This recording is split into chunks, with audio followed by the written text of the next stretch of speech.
आप देखो सबसे पहले क्या करोगे। हम लोग क्या करते हैं कि हाइब्रिड मीडियम में अपनी क्लासेस को रन करते हैं। आपके पास रिकॉर्डेड क्लासेस भी आती हैं, आपके पास डाउट क्लासेस जो कि लाइव होते हैं।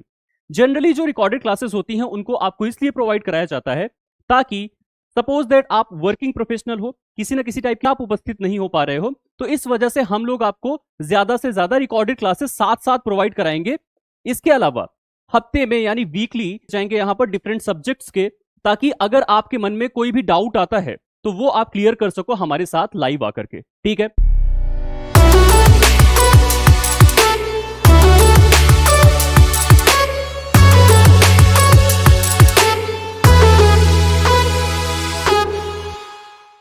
Hello students, welcome to soy education.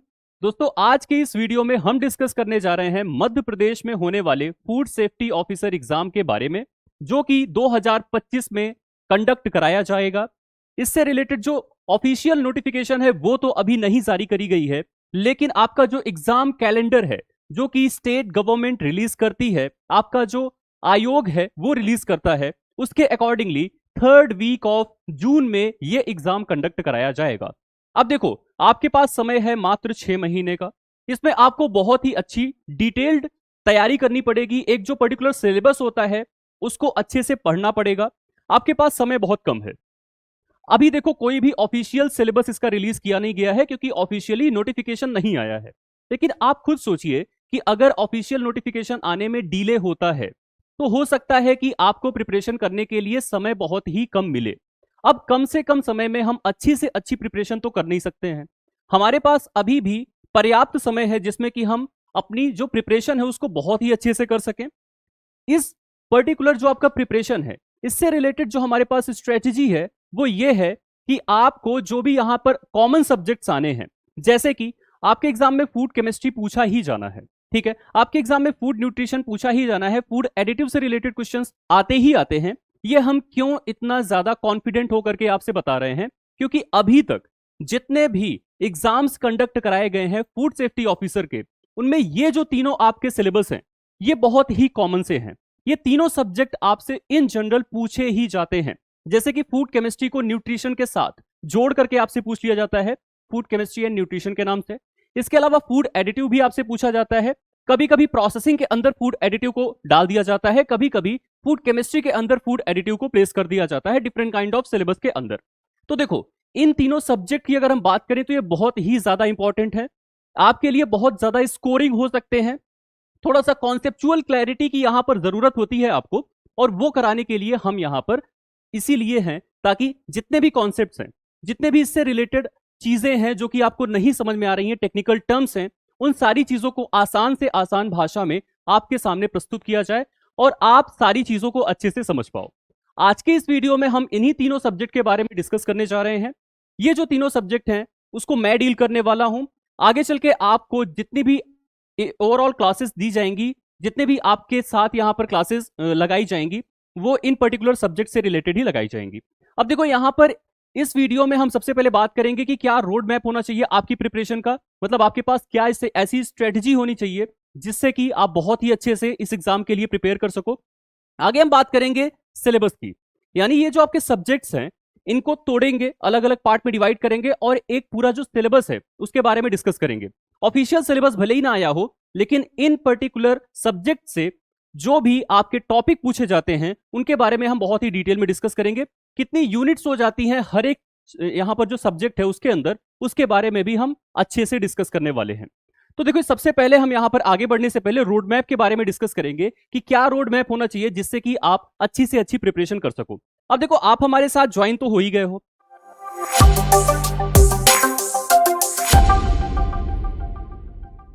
ठीक है, आपने इनरोल तो कर ही लिया है। तो आप देखो, सबसे पहले क्या करोगे। हम लोग क्या करते हैं कि हाइब्रिड मीडियम में अपनी क्लासेस को रन करते हैं। आपके पास रिकॉर्डेड क्लासेस भी आती हैं, आपके पास डाउट क्लासेस भी आते हैं जो कि लाइव होते हैं। जनरली जो रिकॉर्डेड क्लासेस होती हैं उनको आपको इसलिए प्रोवाइड कराया जाता है ताकि सपोज दैट आप वर्किंग प्रोफेशनल हो, किसी ना किसी टाइप की जॉब कर रहे हो, या फिर डेली एक सेम जो आपका अवधि होता है या एक पर्टिकुलर टाइम जो होता है जो कि निर्धारित किया जाता है हर एक डाउट क्लास के लिए, वहां पर आप उपस्थित नहीं हो पा रहे हो, तो इस वजह से हम लोग आपको ज्यादा से ज्यादा रिकॉर्डेड क्लासेस साथ साथ प्रोवाइड कराएंगे। इसके अलावा हफ्ते में यानी वीकली कम से कम 2 लाइव डाउट सेशंस आपको दिए जाएंगे यहां पर डिफरेंट सब्जेक्ट्स के, ताकि अगर आपके मन में कोई भी डाउट आता है तो वो आप क्लियर कर सको हमारे साथ लाइव आकर के। ठीक है, तो देखो सबसे पहली चीज यहां पर आपसे क्या बताई जा रही है कि आपको हम प्रोवाइड कराएंगे लेक्चर्स जो कि हाइब्रिड मोड में रहेंगे। जनरली हम लोग यहां पर रिकॉर्डेड लेक्चर्स को ज्यादा देखेंगे as compare to live lectures, और लाइव में हम लोग करेंगे डाउट को सॉल्व। ठीक है, तो ये रिकॉर्डेड क्लासेस की बातें हो गई भाई। अब देखो आपको क्या करना है कि रिकॉर्डेड क्लासेस आप जैसे ही वॉच कर लिए, ठीक है, आपको इनको देखना है।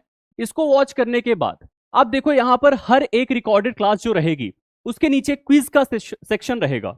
ठीक है, आपको क्या करना है कि क्विज वाले सेक्शन पर जाना है, जो भी क्वेश्चंस हैं उनको अटेम्प्ट करना है और देखना है कि आपकी जो यहां पर क्लास कंडक्ट कराई गई उनसे रिलेटेड जो भी आपसे क्वेश्चंस पूछे गए उस क्विज के अंदर आप उनको सॉल्व कर पा रहे हो या नहीं कर पा रहे हो। ठीक है, तो दूसरी बात क्या आती है भाई यहां पर, दूसरी बात आती है कि आपको क्विजेस को सॉल्व करना है।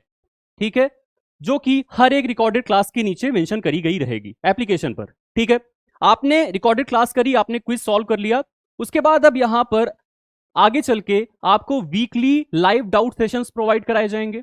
ठीक है, तो लाइव डाउट क्लासेस में आकर के सबसे पहली चीज तो अगर आपके मन में कोई भी डाउट है तो यहां पर आप पूछना है आपको आकर के। इसके अलावा हम लोग लाइव डाउट सेशन में एमसीक्यूज को भी डिस्कस करते हैं। ठीक है, तो देखो यहां पर अब क्वेश्चंस आपको साथ साथ प्रोवाइड कराए जा रहे हैं, मतलब आपकी जो प्रिपरेशन है उसमें आप पढ़ाई भी कर रहे हो, क्वेश्चंस को भी सॉल्व कर रहे हो। यहां पर लेक्चर्स को आपने देखा, क्विज को सॉल्व किया, उसके बाद आप आते हो लाइव डाउट सेशन में अपने डाउट को पूछते हो, फिर हम भी यहां पर क्विज रिप्रेजेंट करते हैं आपके सामने या एमसीक्यूज को प्रेजेंट करते हैं जो कि आप सॉल्व करते हो आमने सामने एकदम से लाइव आकर के। ठीक है, अब ये जो एमसीक्यूज हमने सॉल्व किए तो इसके बाद जो भी हमने चैप्टर यहां पर पढ़े हैं उस पर हमको एक कॉन्फिडेंस आ जाता है कि हमारा ये चैप्टर जो है वो प्रिपेयर्ड हो गया है। ठीक है, हमने यहां पर लाइव डाउट सेशन जब कर लिया तो उसके बाद आपको क्या करना है, वन बाय वन जितने भी लेक्चर्स हैं उनको देखना है और सब्जेक्ट को क्या करना है, सब्जेक्ट को आपको कंप्लीट करना है। ठीक है, तो जो भी आपको सपोज दैट यहां पर अगर हम एक एग्जांपल के माध्यम से देखें कि फूड केमिस्ट्री के सारे लेक्चर्स आपको दिए गए, आपने ये पूरी साइकिल के माध्यम से अपना जो सब्जेक्ट था उसको कंप्लीट कर लिया। ठीक है, अब जैसे ही ये सब्जेक्ट आपका कंप्लीट हो गया तो वैसे ही आपको क्या करना है, यहां पर ई बुक को डाउनलोड कर लेना है। ठीक है, ये ई बुक कैसी रहेगी, ये ई बुक वैसी बुक रहेगी जिसमें कि आपको जितने भी कंटेंट प्रोवाइड कराए गए हैं ना, अभी तक जितने भी क्लासेस प्रोवाइड कराई गई हैं ये सारी क्लासेस कंपाइल्ड फॉर्म में रहेंगी, एक जगह पर रहेंगी। आपको क्या करना है, ई बुक डाउनलोड करना है। ये जो ई बुक है आप इसको प्रिंट भी कर सकते हो, मतलब इसको आप हार्ड कॉपी के फॉर्म में भी पढ़ाई कर सकते हो। ठीक है, आपने इसको डाउनलोड किया और जाकर के प्रिंट करा लिया और आप आसानी से पढ़ रहे हो। ठीक है, ये सारी सुविधाएं आपको ई बुक के साथ प्रोवाइड कराई जाती हैं। ठीक है, और ई बुक जो है आपका कोर्स के अंदर ही रहता है, इसका कोई अलग से हम लोग चार्ज नहीं करते हैं। ई बुक आपने लिया, पढ़ाई करी, जो भी चीजें थी, अब आपको अगर क्विक रिवीजन करना है तो आप ई बुक से कर सकते हो। ठीक है, यहां पर आने के बाद अगर आप ये सारी चीजों को लगातार फॉलो कर रहे हो तो आपका जो सब्जेक्ट है उसमें आपको मास्टरी हो जाती है। अभी भी अब क्या चाहिए आपको, कंटेंट मिल गया, उससे रिलेटेड एमसीक्यूज मिल गए क्विज के फॉर्म में, लाइव आपने अपना डाउट सॉल्व कर लिया। अब हम आपको प्रोवाइड कराएंगे एक और चीज। हम क्या प्रोवाइड कराएंगे भाई, आपको प्रोवाइड कराएंगे मॉक टेस्ट। ठीक है, आपने क्या किया कि मॉक टेस्ट वाले सेक्शन में अपनी एप्लीकेशन पर जाकर के जो भी टेस्ट हैं, जो कि एक कंप्लीट टेस्ट होते हैं हमारे, जनरली 100 क्वेश्चंस के एक प्रॉपर टेस्ट होते हैं, उनको आपने जाकर के सॉल्व कर लिया। ठीक है, लास्टली हम लोग यहां पर मॉक टेस्ट प्रोवाइड कराते हैं। मॉक टेस्ट जैसे ही आप सॉल्व कर लेते हो उसके बाद अभी भी आपके मन में कुछ चिंता रहती है कि सपोज दैट कुछ क्वेश्चंस ऐसे भी हों जो कि बाहर से आ जाएं, अपार्ट फ्रॉम द सिलेबस हो सकता है कि आपसे पूछ लिए जाएं, तो उसको जानने के लिए आपको क्या सॉल्व करना पड़ता है भाई, अब आपको सॉल्व करना पड़ेगा यहां पर, अब आपको सॉल्व करना पड़ेगा प्रीवियस ईयर क्वेश्चन पेपर। ठीक है, अब आप कहोगे कि सर हमारा जो क्वेश्चन पेपर है एमपीएफएसओ का वो तो अवेलेबल ही नहीं है, या बहुत ही पहले एमपीएफएसओ कंडक्ट कराया गया था, इस वजह से हम यहां पर उस पर्टिकुलर जो क्वेश्चन पेपर है उसको एक्सेस नहीं कर पा रहे हैं, या उसका जो सिलेबस था वो चेंज हो चुका है। ठीक है, तब देखो यहां पर आपको करना क्या है, डिफरेंट काइंड ऑफ जो स्टेट के फूड सेफ्टी एग्जाम होते हैं, ठीक है, फूड सेफ्टी ऑफिसर के एग्जाम्स होते हैं स्टेट्स के, ठीक है, उनको सॉल्व करना है, प्रीवियस ईयर क्वेश्चन उनके सॉल्व करने हैं। एफएसएसआई जो कि सीएफएसओ कंडक्ट कराता है, सेंट्रल फूड सेफ्टी ऑफिसर का एग्जाम कंडक्ट कराता है, उनको सॉल्व करना है।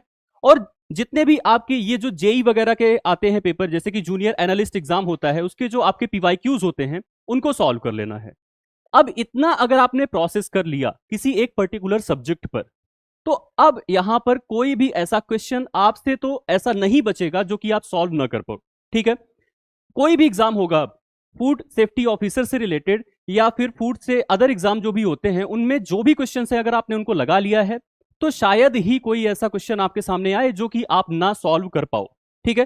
तो ये तो बात हो गई आपके भाई रोड मैप की जो कि आपको फॉलो करना है। सबसे पहले यहां पर एक बार रिवाइज कर लेते हैं। पहले आपको लेक्चर्स देखने हैं जो कि आपको रिकॉर्डेड फॉर्म में प्रोवाइड कराए जाएंगे, साथ साथ में ही जाएंगे। जैसे कि पर डे आपको एक लेक्चर मिलेगा एक सब्जेक्ट से, हो सकता है कि आगे चल के एक दिन में 2 लेक्चर्स मिलना शुरू हो जाएं अलग अलग सब्जेक्ट के, ठीक है। उसके बाद आपने उससे रिलेटेड क्विज को सॉल्व किया जो कि नीचे ही मेंशन करी गई रहती है आपके रिकॉर्डेड सेक्शन में, रिकॉर्डेड लेक्चर में। फिर आपने लाइव डाउट सेशंस को देखे, वहां पर एमसीक्यूज सॉल्व किए, अपने डाउट्स को पूछे एक पर्टिकुलर जो आपके एजुकेटर हैं उनसे। उसके बाद आपको क्या करना है कि सब्जेक्ट को कंप्लीट करना है। कंप्लीट करने के बाद आपको प्रोवाइड कराई जाएगी ई बुक पूरा कंपाइल करके, जो कि अगर आप हार्ड कॉपी में पढ़ना चाहो तो पढ़ाई कर सकते हो, उसको डाउनलोड करके उसको प्रिंट आउट निकाल के। आगे यहां पर अब आपको मॉक टेस्ट प्रोवाइड कराए जाएंगे और लास्टली आपको प्रीवियस ईयर क्वेश्चन पेपर को सॉल्व करना है। अब आपकी जो तैयारी है वो एक फुली फ्लेज्ड प्रिपरेशन हो चुकी है। अब आपसे कोई भी क्वेश्चन नहीं बचने वाले। क्लियर हुआ भाई? ये तो था आपका एक रोड मैप जो कि आपको फॉलो करना है। आगे चलते हैं। अब देखो यहां पर जैसे कि हमने पहले ही मेंशन कर लिया था कि हम यहां पर 3 ऐसे सब्जेक्ट हैं जिसके की जो भी आपके सिलेबस हैं उनको डिस्कस करेंगे कि क्या क्या हम इसमें पढ़ने वाले हैं, कितनी यूनिट्स हैं जिसको कि हम लोग पढ़ेंगे, इसके अलावा उन पर्टिकुलर यूनिट्स में कौन कौन से ऐसे टॉपिक हैं जो कि हम यहां पर पढ़ेंगे, ठीक है भाई। चलो रोड मैप के आगे अब चलते हैं सिलेबस पर। देखो सबसे पहले यहां पर हम जिस सब्जेक्ट को लिए हैं वो है आपका फूड केमिस्ट्री का पोर्शन। फूड केमिस्ट्री में हम लोग देखो यहां पर अगर हम इसको भी डिवाइड करें फर्दर, चलो फूड केमिस्ट्री को भी एक बार देख लेते हैं कि यहां पर इसका रोड मैप क्या होता है और कौन कौन से ऐसी चीजें हैं जिनको कि हमको सबसे ज्यादा फूड केमिस्ट्री के अंदर पढ़ना होता है। तो देखो एक वर्ड होता है आपके सामने न्यूट्रिएंट, ठीक है। ये जो न्यूट्रिएंट वर्ड है इसको हम लोग 2 पार्ट में क्लासिफाई करते हैं इन जनरल। एक होता है आपका मैक्रोन्यूट्रिएंट, ठीक है भाई, और दूसरा क्या होता है आपका माइक्रोन्यूट्रिएंट। जनरली हम लोग यहां पर 2 पार्ट में इसको क्लासिफाई करते हैं। ये जो आपका मैक्रोन्यूट्रिएंट है ना, इनको बहुत ज्यादा आपको कंज्यूम करना होता है डेली टू डेली लाइफ में। मतलब ज्यादा से ज्यादा क्वांटिटी जो आपको कंज्यूम करनी होती है वो होती है मैक्रोन्यूट्रिएंट्स की। अब कौन कौन सी चीजें ऐसी हैं जो कि मैक्रोन्यूट्रिएंट्स के अंतर्गत आती हैं? तो देखो यहां पर आपके पास आता है कार्बोहाइड्रेट, इसके अलावा प्रोटीन्स, इसके अलावा फैट्स, या फिर आप इसको लिपिड बोलते हो, ठीक है। क्या क्या डिफरेंस होते हैं ऑयल और फैट में, और लिपिड के क्या क्या कॉन्स्टिट्यूएंट होते हैं उनके बारे में अभी हम देखेंगे आगे जो हमने सिलेबस को डिजाइन किया है, ठीक है।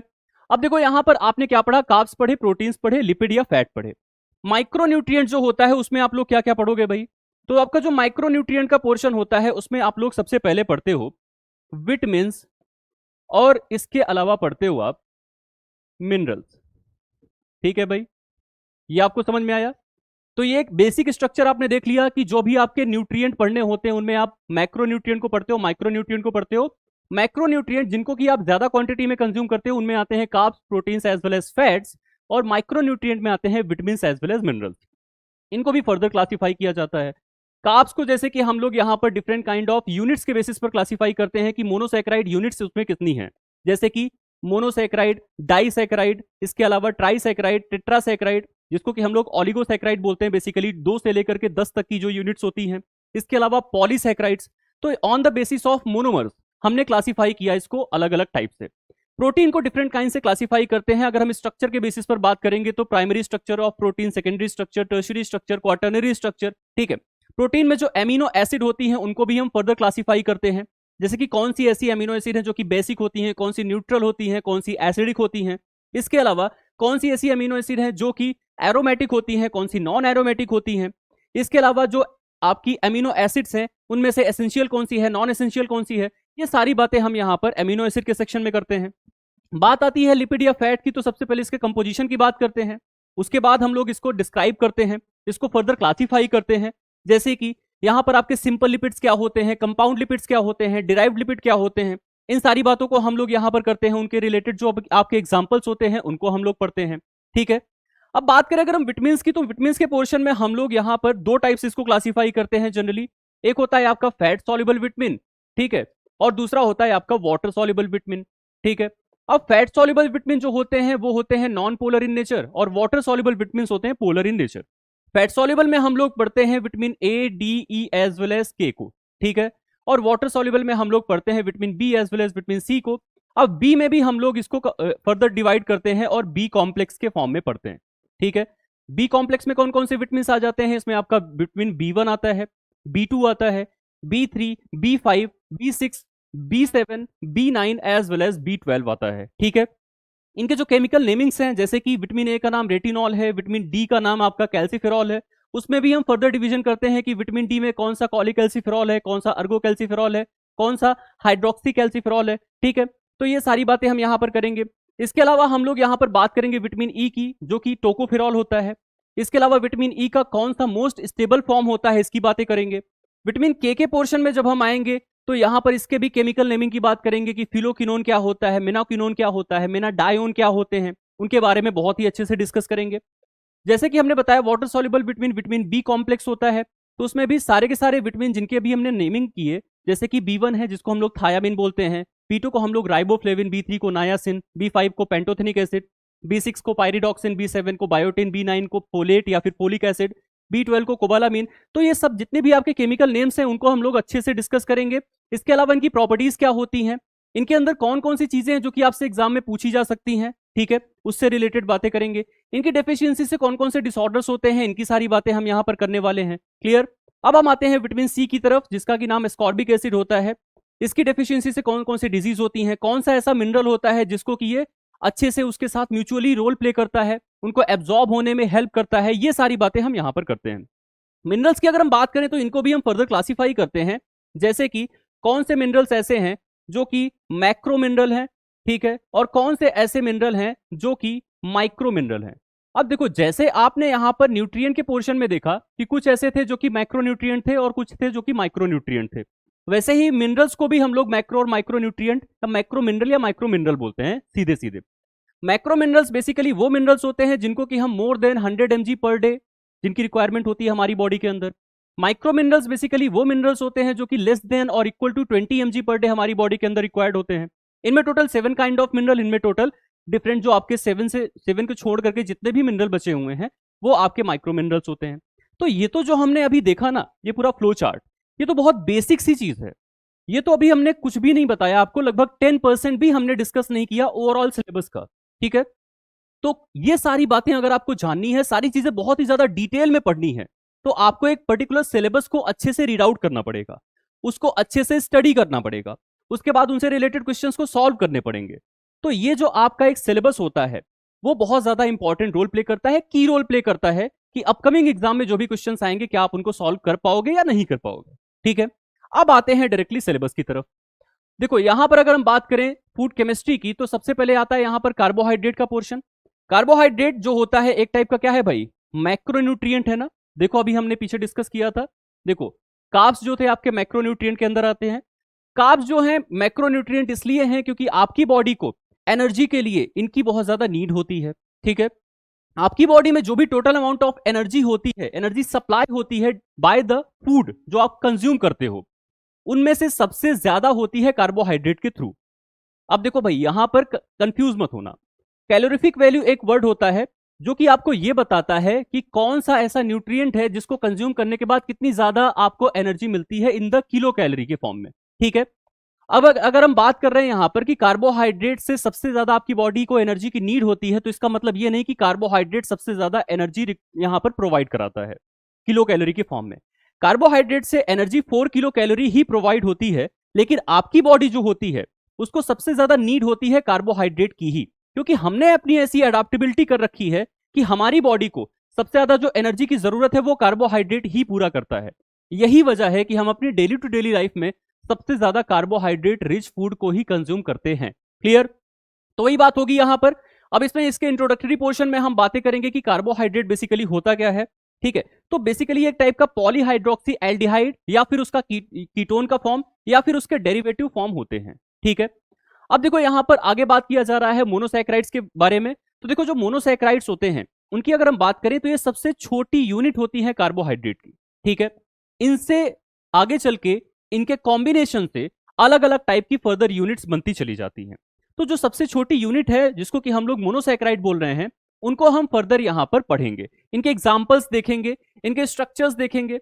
अब भाई स्ट्रक्चर में जो भी आपके डेरिवेटिव फॉर्म है उनको अलग से देखेंगे, ठीक है।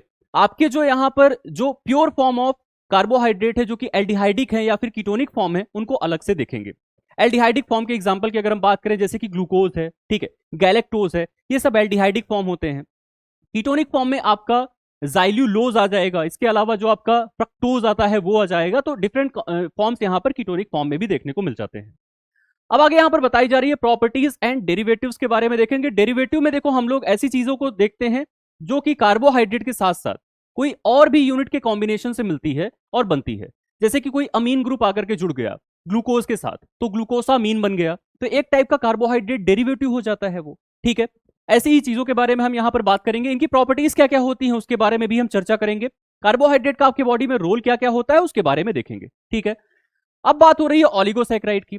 तो देखो ऑलिगोसैकेराइड जो होते हैं वो 2 से लेकर के 10 तक की मोनोसैकेराइड यूनिट्स के साथ कंबाइन होकर के बनते हैं, ठीक है। मोनोसैकेराइड में सिर्फ और सिर्फ क्या था, एक ही आपका यूनिट था। डाइसैकेराइड में 2 यूनिट हो जाता है, ट्राई में 3 हो जाता है, टेट्रा में 4 हो जाता है। तो 2 से लेकर के 10 तक की यूनिट जब कंबाइन होती है एक साथ तो उसको हम लोग बोलते हैं ऑलिगोसैकेराइड, ठीक है। अब इसमें भी डाइसैकेराइड आ जाएगा जिसके की एग्जांपल आप लोग देखते हो जैसे कि माल्टोज है, ठीक है, लैक्टोज है, ये सब आपके हो जाते हैं डाइसैकेराइड। अब देखो यहां पर आगे बताया जा रहा है function of sugar in food के बारे में हम देखेंगे। शुगर की अगर हम बात करें तो देखो अगर हम पर्टिकुलरली सुक्रोज की बात करते हैं तो इसके डिफरेंट काइंड ऑफ रिएक्शंस से, या आप कह सकते हो कि पायरोलिटिक रिएक्शन से या नॉन पायरोलिटिक रिएक्शन से डिफरेंट काइंड ऑफ कंपाउंड बनते हैं जो कि आगे चल के फ्लेवर को इंपार्ट कराते हैं, ठीक है। और भी जो डिफरेंट काइंड ऑफ अदर आपके मोनोसैकेराइड्स होते हैं उनके भी डिफरेंट जो रिएक्शंस होती हैं उससे अलग अलग टाइप का फ्लेवर डेवलप होता है, कलर डेवलप होता है। तो वही सारी बातें यहां पर बताई जा रही हैं। यहां पर होता है एक टाइप का ब्राउनिंग और जिसको हम कहते हैं नॉन एंजाइमेटिक ब्राउनिंग, ठीक है। नॉन एंजाइमेटिक ब्राउनिंग में हम यहां पर 2 टाइप की चीजों को पढ़ते हैं। पहला होता है आपका कैरेमलाइजेशन, दूसरा होता है मेलार्ड रिएक्शन। दोनों को बहुत ही ज्यादा डिटेल में पढ़ेंगे कि कैरेमलाइजेशन रिएक्शन में कैसे जो शुगर होती है उसके साथ कौन सी अदर जो चीजें होती हैं वो मिल करके उस पर्टिकुलर शुगर को एक डिफरेंट काइंड ऑफ एरोमा में या डिफरेंट काइंड ऑफ कलर में या डिफरेंट काइंड ऑफ फ्लेवर में तब्दील करती है। अब वो दूसरी चीजें हैं क्या, जैसे कि हाई टेम्परेचर। किसी भी शुगर को अगर आप हाई टेम्परेचर प्रोवाइड कराओगे लगातार तो पायरोलिटिक रिएक्शन की वजह से वहां पर कैरेमलाइजेशन देखने को मिलता है। ऐसे ही जो मलाड रिएक्शन है उसमें शुगर के साथ जो आपका अमीन ग्रुप होता है वो आकर के कंबाइन होता है और आप वहां पर एक पर्टिकुलर टेम्परेचर प्रोवाइड कराते हो तो वो आपका ब्लैक कलर या फिर ब्राउन कलर में कन्वर्ट होता है। तो इसको हम लोग बोलते हैं non enzymatic browning. Basically 2 type से हमने यहां पर देखा, caramelization as well as Maillard reaction. तो इन दोनों को हम लोग बहुत ही डिटेल में देखेंगे, इनकी अलग अलग टाइप के डिफरेंसेस क्या क्या होते हैं, एग्जाम्पल्स क्या क्या होते हैं, कौन कौन से फूड ऐसे हैं जिसमें कि कैरेमलाइजेशन और मलाड रिएक्शन जैसी चीजें देखने को मिलती हैं। बहुत ही डिटेल में हम इसको पढ़ेंगे। आगे यहां पर अब बात हो रही है पॉलीसैकेराइड की। मोनोसैकेराइड में सिंगल यूनिट थी, ऑलिगोसैकेराइड में 2 से लेकर के 10 तक की यूनिट थी, पॉलीसैकेराइड में 10 से लेकर के इनफाइनाइट जितने भी आप यूनिट्स को डालना चाहो उतनी यूनिट्स डाल सकते हो, ठीक है। मतलब ये बहुत ही बड़ी यूनिट होती है किसी भी पर्टिकुलर कार्बोहाइड्रेट की, बहुत बड़ी चेन होगी या फिर ब्रांच्ड फॉर्म में स्ट्रक्चर में ये एग्जिस्ट करेगी, ठीक है। तो ये होता है आपका पॉलीसैकेराइड। इसकी भी प्रॉपर्टीज के बारे में देखेंगे, कौन कौन सी ऐसी प्रॉपर्टीज होती हैं जो कि इसको अलग कर देती हैं बाकी के कार्बोहाइड्रेट से। जैसे कि आप यहां पर पढ़ोगे कि बाकी के जो भी आपने डाइसैकेराइड्स पढ़े या फिर मोनोसैकेराइड पढ़े वो स्वीट इन टेस्ट होते हैं, लेकिन जो आपके पॉलीसैकेराइड होते हैं वो टेस्टलेस होते हैं या फिर उनमें स्वीटनेस बिल्कुल भी आपको नहीं देखने को मिलेगी, ठीक है। अब इसके भी एग्जांपल की बात करें तो स्टार्च आ जाएगा जो कि एक टाइप का होमोपॉलीसैकेराइड होता है, ग्लूकोज की मल्टीपल यूनिट से मिलकर के बनता है। अब भाई स्टार्च के भी स्ट्रक्चर में जो इसका कंटेंट होता है, कंपोनेंट्स होते हैं, उनके बारे में भी पढ़ेंगे। जैसे कि अमाइलोज क्या होता है, अमाइलोपेक्टिन क्या होते हैं, इन दोनों के बीच में डिफरेंसेस क्या क्या होते हैं, कितने क्वांटिटी में अमाइलोज और अमाइलोपेक्टिन पाया जाता है, जो आपका ग्लूटिनस प्रॉपर्टी होती है या वैक्सी प्रॉपर्टी होती है उसके लिए कौन सा कंपोनेंट जिम्मेदार है। इसके अलावा जो आपका जेल फॉर्मिंग कैपेबिलिटी है, कैसे जिलेटिनाइजेशन होता है उसके बारे में पढ़ेंगे, उसके लिए कौन सा कंपोनेंट रिस्पॉन्सिबल है, ये सारी बातें करेंगे।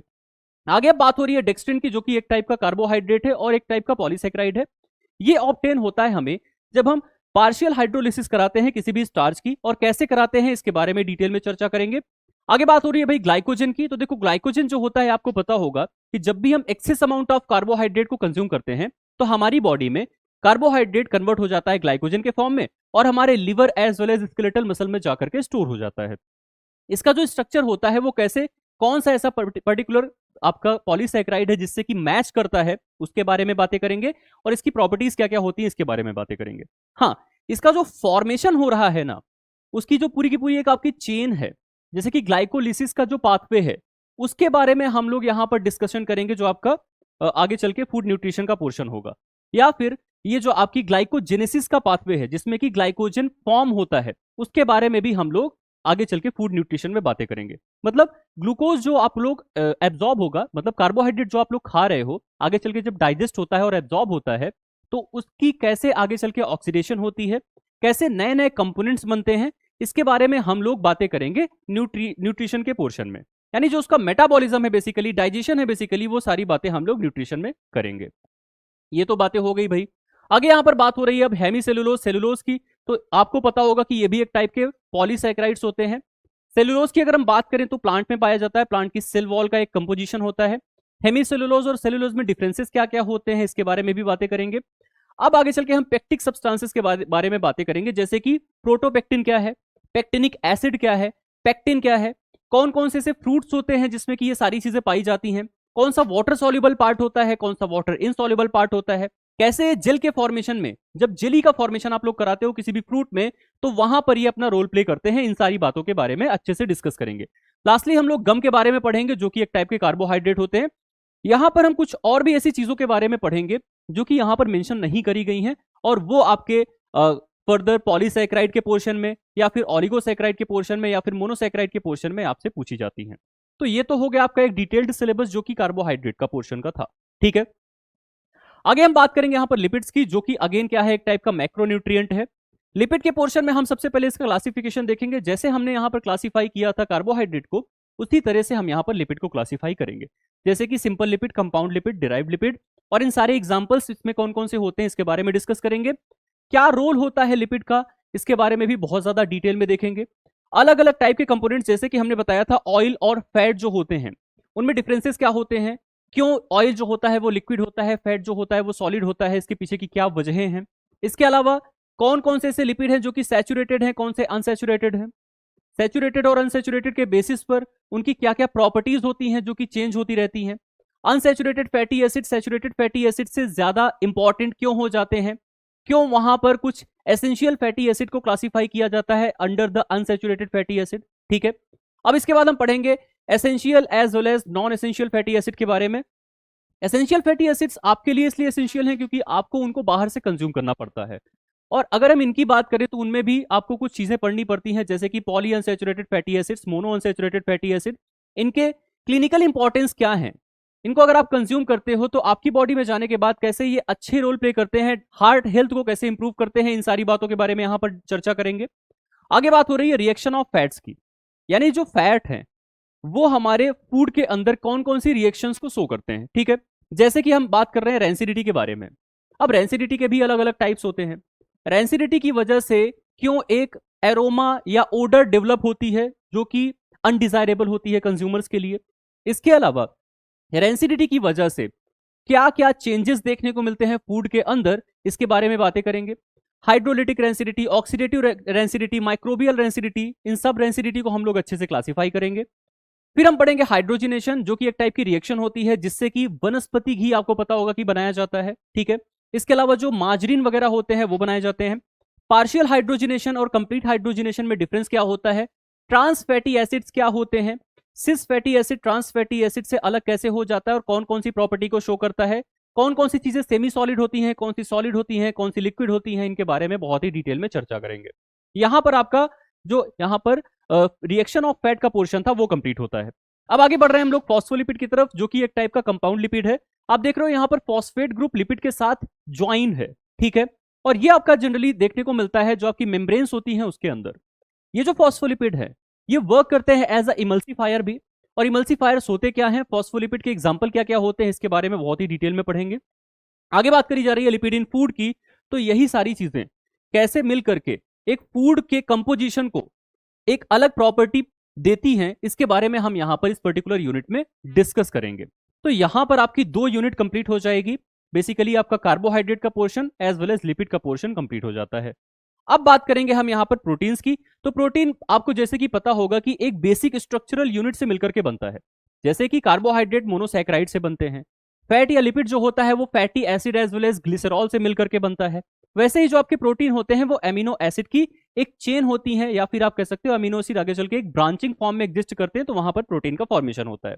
वैसे ही देखो अब यहाँ पर अमीनो एसिड के अंदर क्या देखेंगे भाई, इसका classification, acidic amino acid, basic amino acid, neutral amino acid, और इसके साथ साथ aromatic amino acid, non aromatic amino acid, sulphur containing amino acid, ये सारी बातें हम वहां पर करने वाले हैं। डिफरेंट काइंड ऑफ क्लासिफिकेशन जो होता है अमीनो एसिड का, उसके बारे में देखने वाले हैं। क्या क्या प्रॉपर्टीज ये अमीनो एसिड शो करती हैं प्रोटीन के स्ट्रक्चर के अंदर, इसको हम बहुत ही ज्यादा डिटेल में पढ़ेंगे।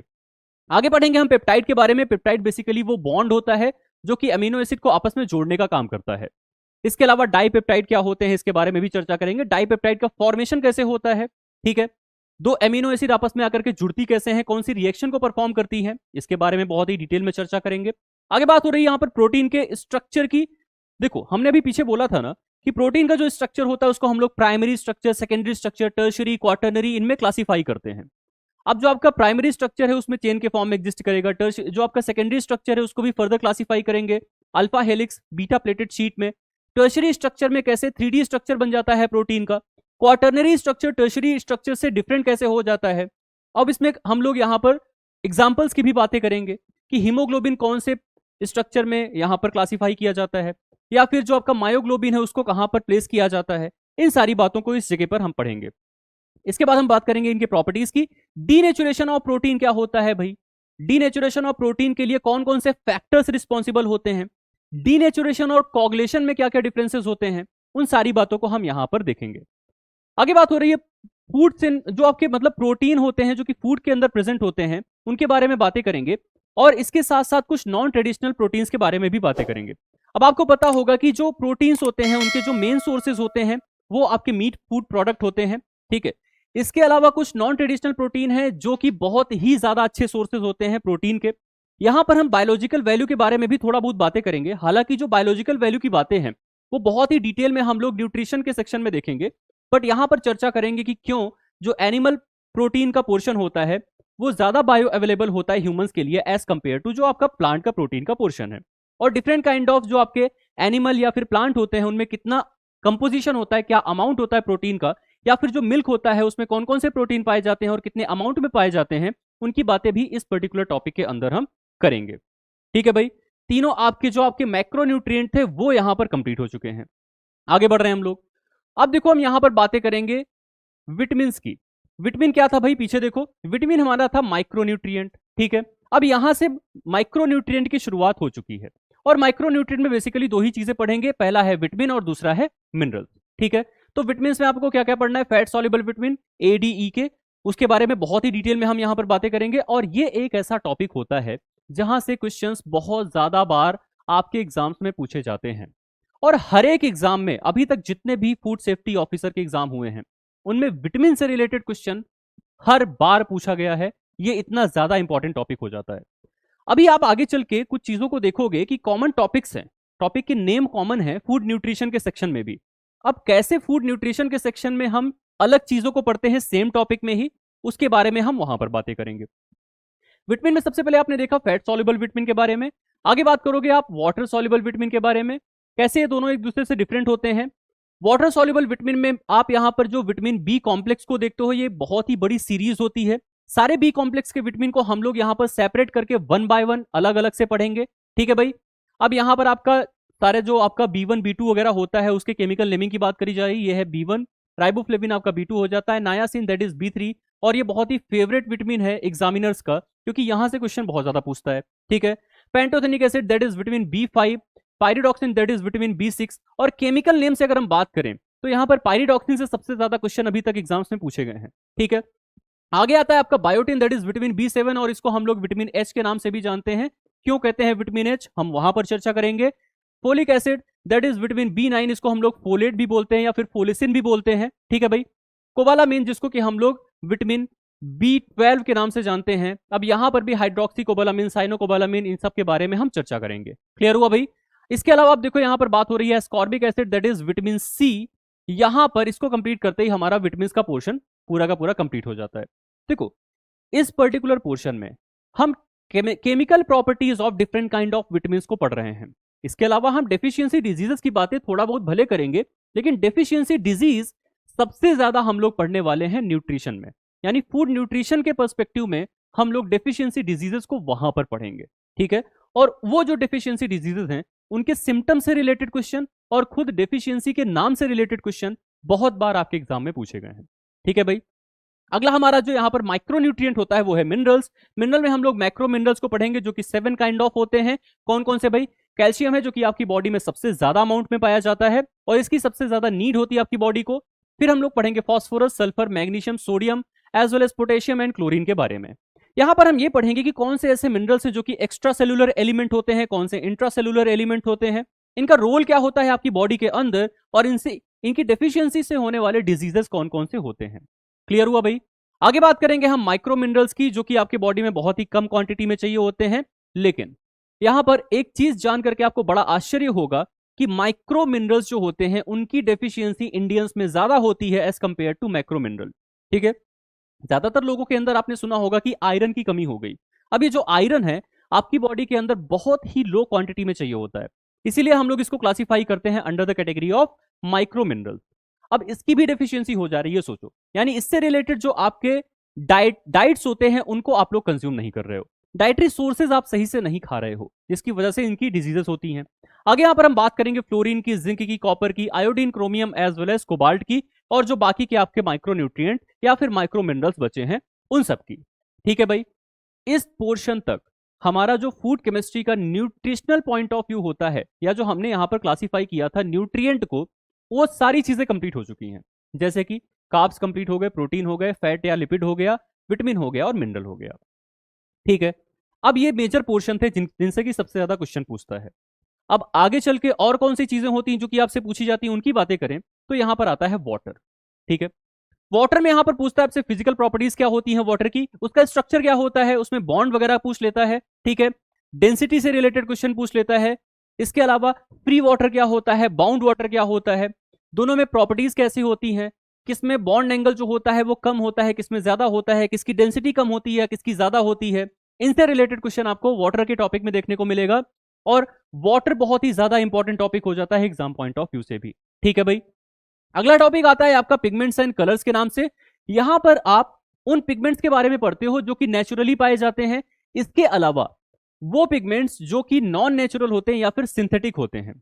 नेचुरल पिगमेंट के सोर्सेज के एग्जांपल आपको यहां पर देखने होते हैं, वो जो सोर्सेज हैं उनसे कौन कौन से नेचुरल पिगमेंट ऑब्टेन किए जाते हैं उनको यहां पर पढ़ना होता है, क्योंकि इससे रिलेटेड क्वेश्चन बहुत बार एग्जाम में देखने को मिलता है।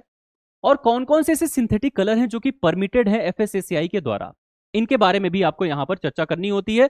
अब देखो यहां पर बेसिकली आप देख रहे हो जितने भी आप पिगमेंट्स देख रहे हो वो सबके सब कौन से हैं, नेचुरल पिगमेंट्स हैं। ठीक है, जैसे कि क्लोरोफिल है जो कि ग्रीन कलर को इंपार्ट करता है प्लांट्स के अंदर, मायोग्लोबिन है मसल के अंदर पाया जाता है, रेड कलर को इंपार्ट करता है, हीमोग्लोबिन रेड कलर को इंपार्ट करता है आपके ब्लड के अंदर, एंथोसाइनिन्स हैं जो कि वाटर सॉल्युबल पिगमेंट्स होते हैं और ब्लू कलर को जनरली इंपार्ट करते हैं डिफरेंट काइंड ऑफ फ्रूट और वेजिटेबल में, फ्लेवेनॉइड्स हैं, टैनिन्स हैं, बिटलेन्स हैं, क्विनोन्स हैं, ज़ैंथोन्स हैं। तो ये डिफरेंट काइंड ऑफ पिगमेंट्स आप यहां पर देख रहे हो जो कि अलग अलग टाइप के आपके फूड कंपोनेंट में पाए जाते हैं। इसके अलावा कैरोटिनॉइड है। हाँ, यहां पर एक चीज आप और पढ़ोगे, कौन से ऐसे पिगमेंट है जो कि वाटर सॉल्युबल है, कौन से ऐसे हैं जो कि फैट सॉल्युबल है। ठीक है, इनके सबके एग्जांपल्स क्या क्या हो सकते हैं और कौन कौन से क्वेश्चंस यहां पर आपसे पूछे जाते हैं, इनसे रिलेटेड हम चर्चा करेंगे। और लास्ट में हम यहां पर रखे हुए हैं सिंथेटिक कलर्स को। ठीक है भाई, यहां पर आपकी टोटल कितनी नंबर ऑफ यूनिट्स कंप्लीट हो चुकी हैं, 7 यूनिट्स कंप्लीट हो चुकी हैं फूड केमिस्ट्री के अंदर। अभी तक देखो फूड केमिस्ट्री सिर्फ एक छोटा सा शब्द दिख रहा था हमें, लेकिन ये खत्म होने का नाम ही नहीं ले रहा है। हमने 7 यूनिट टोटल अभी तक देख ली है, चर्चा करी है अभी तक लगातार, तब भी देखो अभी भी हमारे पास कुछ यूनिट्स बची हुई हैं, जैसे कि फ्लेवर की यूनिट। ठीक है भाई, फ्लेवर में आप पढ़ते हो विजुअल अपीयरेंस। ठीक है, कैसा होता है और फ्लेवर जो होता है वो कैसा होता है, फ्लेवर का मतलब क्या होता है। जो फूड कंपोनेंट होते हैं उनमें विजुअल अपीयरेंस जो होता है वो फ्लेवर को कैसे अलग अलग टाइप से उसमें रोल प्ले करता है फ्लेवर को इंपार्ट कराने में। ठीक है, आगे बात करेंगे हम यहाँ पर टेक्सचरल सेंसेशन की, इसके अलावा बात करेंगे फ्लेवर वाले कंपाउंड्स की। तो सबसे ज्यादा इस पर्टिकुलर यूनिट में जो क्वेश्चन आता है ना वो फ्लेवरिंग कंपाउंड से ही रिलेटेड आता है। ठीक है, टर्पिनॉइड्स क्या होते हैं, फ्लेवोनॉइड्स क्या होते हैं, सल्फर कंपाउंड्स क्या होते हैं और दूसरे जो वोलाटाइल फ्लेवर कंपाउंड्स होते हैं वो क्या होते हैं। इसमें हम लोग एक टेबल पढ़ेंगे जिस टेबल में हम लोगों ने different kind of flavouring compound को रखा हुआ है।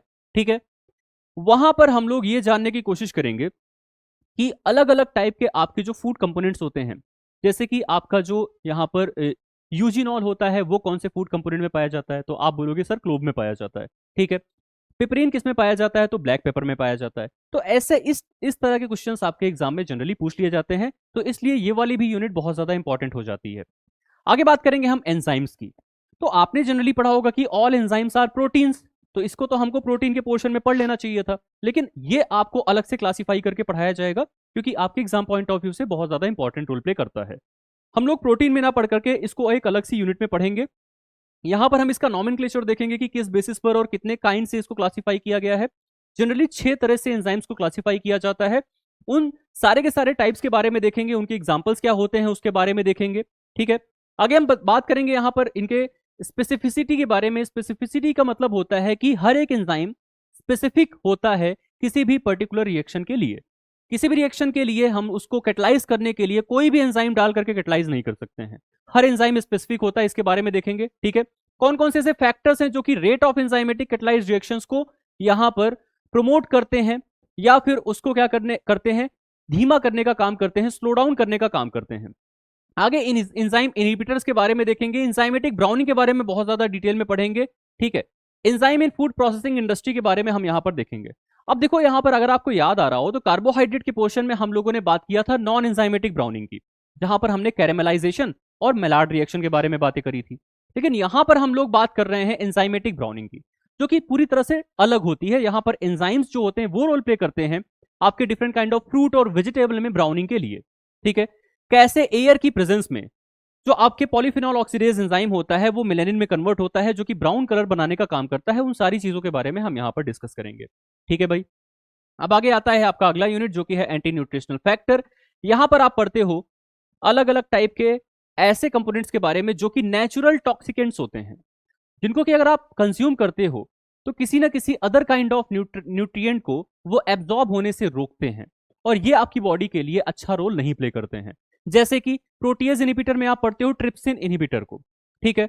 तो वो पर्टिकुलर जो ट्रिप्सिन होता है जो कि प्रोटीन को डाइजेस्ट करने वाला एंजाइम होता है, उसको इनहिबिट करने का काम करता है, जिससे प्रोटीन अच्छे से डाइजेस्ट ना होने पाए। आगे यहां पर बात करेंगे लेक्टिन्स की, जिसको कि हम लोग हीमोग्लूटिनिन्स के नाम से भी जानते हैं, ठीक है। ग्लूकोसिनोलेट्स के बारे में, साइनोजेनिक ग्लाइकोसाइड्स या इनके एग्जांपल्स क्या होते हैं, सैपोनिन्स क्या होते हैं, गॉसिपॉल क्या होता है, लथाइरोजेंस और एंटीविटामिन्स के बारे में। अब देखो करने के लिए तो बहुत सारी चर्चाएं हैं इन सारी चीजों के बारे में, लेकिन अभी हमको आगे के भी सब्जेक्ट्स के बारे में डिस्कस करना है, इस वजह से हम लोग इसको बहुत डिटेल में अभी यहां नहीं डिस्कस कर रहे हैं। आगे चल के जब आपको क्लासेस प्रोवाइड कराई जाएंगी तो उसमें इन चीजों को बहुत ज्यादा डिटेल में हम लोग पढ़ने वाले हैं। क्लियर हुआ भाई? तो यहां पर जैसे ही आप 10th यूनिट को कंप्लीट करते हो, आपका जो ओवरऑल फूड केमिस्ट्री का पोर्शन था वो एंड हो जाता है, ठीक है भाई। इतना पढ़ने के बाद फूड केमिस्ट्री के पोर्शन में शायद ही आपको कोई भी नई चीज पढ़ने की जरूरत पड़े। आगे चलते हैं, अब बात करते हैं फूड न्यूट्रिशन की। फूड न्यूट्रिशन फूड केमिस्ट्री से कैसे अलग है और हर एक टॉपिक में कौन कौन सी ऐसी चीजें हैं जो कि बची रह गई थी, जो कि न्यूट्रिशनल पॉइंट ऑफ व्यू से इंपॉर्टेंट है, इसकी बात करते हैं। जैसे अभी आपने पीछे बात किया था कार्बोहाइड्रेट की, वहां पर आपने केमिकल प्रॉपर्टीज की बात किया था, मोनोसैकेराइड के बारे में बातें किया, ऑलिगोसैकेराइड, पॉलीसैकेराइड, रिएक्शंस जो हो रही हैं उनके बारे में बातें किया। लेकिन क्या आपने उसके डाइजेशन के बारे में बातें करी क्या? क्या आपने उसके मेटाबॉलिज्म के बारे में बातें करी क्या? इन सारी चीजों को तो आप भूल ही चुके हो। तो इसलिए हम लोग यहाँ पर जो बची हुई चीजें थी कार्बोहाइड्रेट से रिलेटेड, उनके बारे में यहाँ पर चर्चा करेंगे, ठीक है भाई। अब यहाँ पर आप बात करोगे digestion of simple and complex carbohydrate के बारे में, डाइटरी फाइबर्स के बारे में हम लोग बातें करेंगे, ठीक है। कौन कौन से ऐसी चीजें हैं जो कि डाइटरी फाइबर की तरह रोल प्ले करती हैं, बॉडी में रेजिस्ट करती हैं उसको डाइजेस्ट करने से। आगे बात करेंगे इसका एब्जॉर्प्शन कैसे होता है, मतलब जो डाइजेस्टेड कंपोनेंट है, जो कि स्मॉलेस्ट कंपोनेंट है ग्लूकोज, वो कैसे आपके बॉडी के अंदर एब्जॉर्ब करता है। इसके अलावा इसका मेटाबॉलिज्म कैसे होता है। अब मेटाबॉलिज्म में आप पढ़ोगे क्रेब्स साइकिल के बारे में या फिर ग्लाइकोलिसिस के बारे में, ठीक है। बेसिकली हम लोग यहां पर ये देखेंगे कि कैसे ग्लूकोज जो है वो ऑक्सीडाइज होकर के आपको एनर्जी प्रोवाइड कराता है, ठीक है। इतनी चीजें हम लोग यहां पर बातें करेंगे। और लास्टली हम लोग यहां पर डायबिटीज को रखे हुए हैं। डायबिटीज को हम लोग यहां ना पढ़ करके आपकी जो लास्ट यूनिट है जिसमें कि डिफरेंट काइंड ऑफ डिजीजेस के बारे में पढ़ना होता है, वहां पर हम चर्चा करेंगे। तो इससे देखो कार्बोहाइड्रेट का जो पोर्शन बचा हुआ था, न्यूट्रिशनल पर्सपेक्टिव से इंपॉर्टेंट था, उसके बारे में हमने यहां पर बातें करी। इसके अलावा पहली यूनिट में हम लोग यहां पर आपको कुछ नई नई चीजों से रूबरू कराएंगे, जैसे कि बॉडी कंपोजिशन में एनर्जी मेटाबॉलिज्म में कौन कौन सी चीजें आती हैं, आरडीए क्या होता है, बीएमआर क्या होता है, इन सारी बातों के बारे में हम लोग यहाँ पर जिक्र करेंगे। ठीक है, तो ये कुछ टर्म्स होते हैं जो कि फूड न्यूट्रिशन पर्सपेक्टिव से बहुत ज्यादा इंपॉर्टेंट है, उनके बारे में चर्चा करेंगे। अब देखो यहाँ पर लिपिड में हम लोग क्या क्या पढ़ने वाले हैं। ट्राइग्लिसराइड्स, इसका डाइजेशन, ठीक है, एब्जॉर्प्शन कैसे होता है आपके बॉडी में, ट्रांसपोर्ट कैसे होता है, कैसे काइलोमाइक्रॉन्स रोल प्ले करते हैं लिपिड को डाइजेस्ट या एब्जॉर्ब कराने में, इमल्सिफायर्स का क्या रोल होता है, और इसके अलावा बाइल जूस का क्या रोल होता है, इसके बारे में बातें करेंगे। एसेंशियल फैटी एसिड्स क्या होती हैं, एसेंशियल फैटी एसिड्स को भी हम लोग फर्दर क्लासिफाई करेंगे यहाँ पर short chain, medium chain, long chain के फॉर्म में। ठीक है, सैचुरेटेड और अनसैचुरेटेड को आपने पहले ही पढ़ लिया था आपका जो फूड केमिस्ट्री का पोर्शन था उसके अंदर। ठीक है भाई, मेटाबॉलिज्म कैसे इसका होता है, कोलेस्ट्रॉल का क्या रोल होता है कार्डियोवैस्कुलर डिजीजेस में, इसके बारे में हम यहां पर भी चर्चा करेंगे। इसके अलावा इसकी जो अच्छे से चर्चा है वो हम लोग लास्ट यूनिट जो कि डिजीज से रिलेटेड है वहां पर करने वाले हैं। क्लियर हुआ, 2 यूनिट आपकी यहां पर कंप्लीट हुई न्यूट्रिशनल पर्सपेक्टिव से, कार्बोहाइड्रेट और लिपिड, और पहली यूनिट जहां पर हम कुछ बेसिक इंफॉर्मेशन आपको देते हैं, इंट्रोडक्टरी पोर्शन को पढ़ाते हैं, वो यहां पर क्लियर हुआ।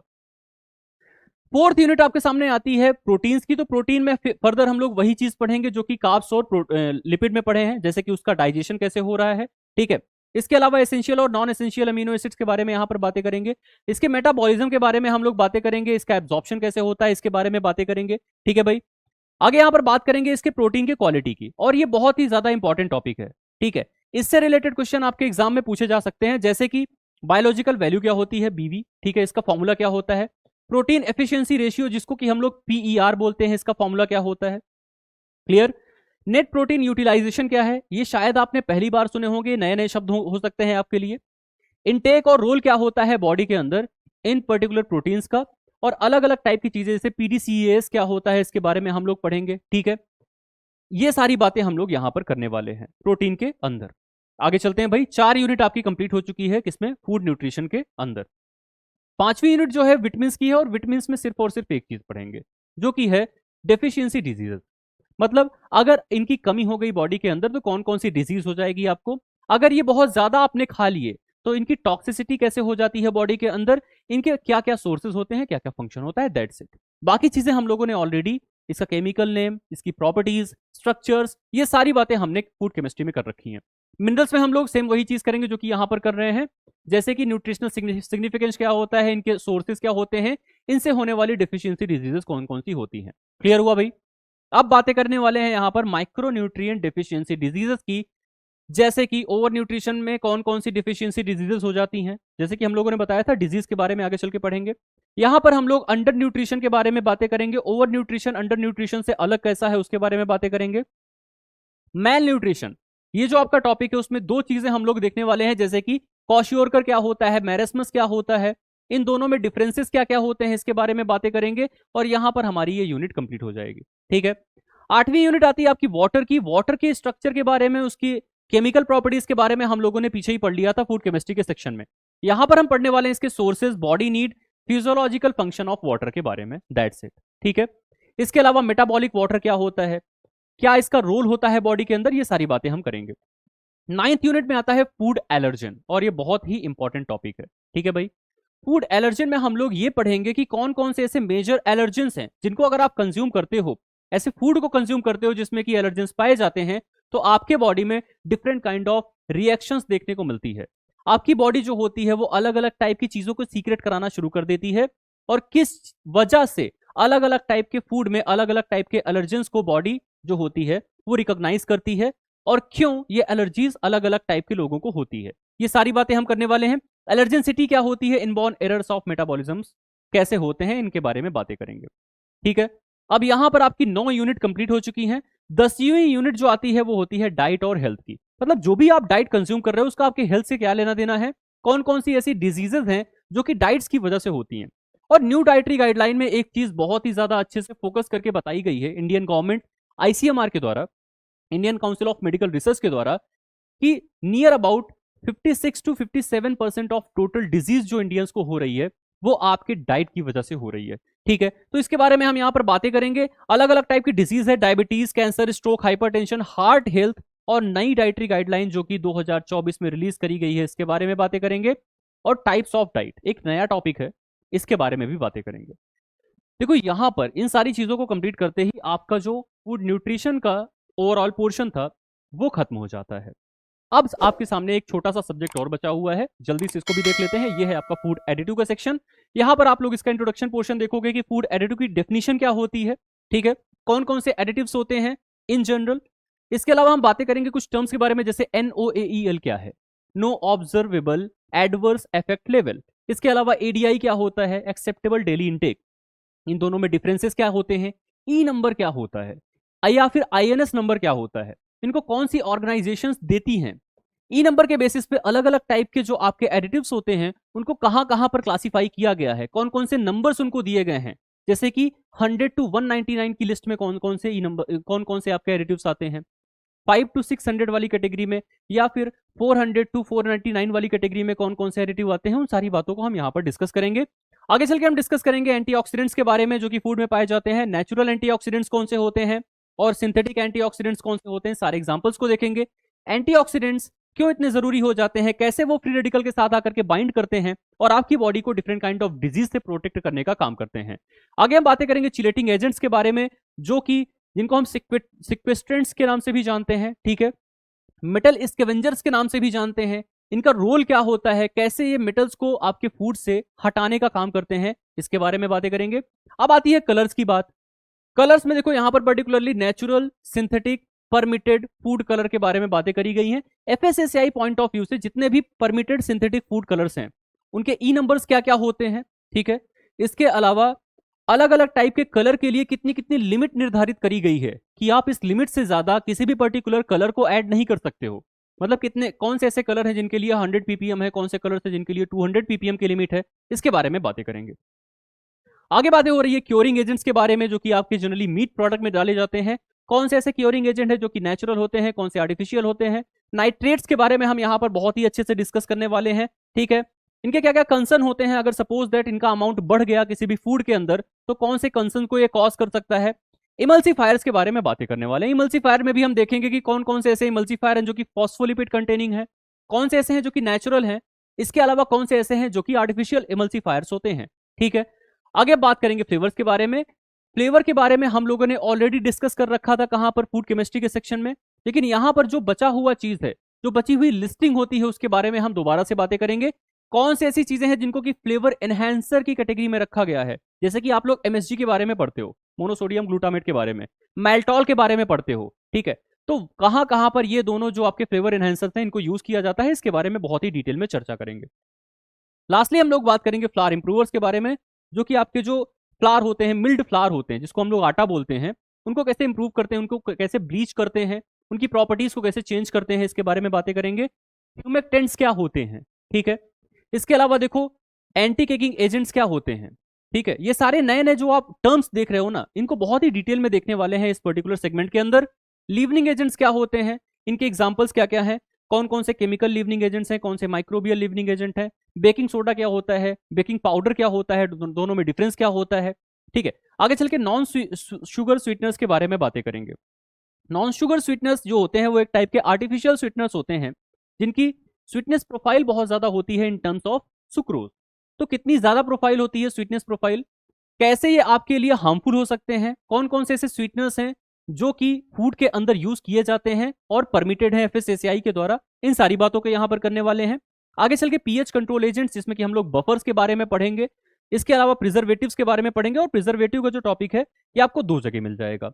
हमने तो फूड एडिटिव में आपको पढ़ाया ही है, इसके साथ साथ फूड प्रोसेसिंग एंड प्रिजर्वेशन की कैटेगरी में आपको मैम भी ये पर्टिकुलर टॉपिक को पढ़ाएंगी, ठीक है भाई।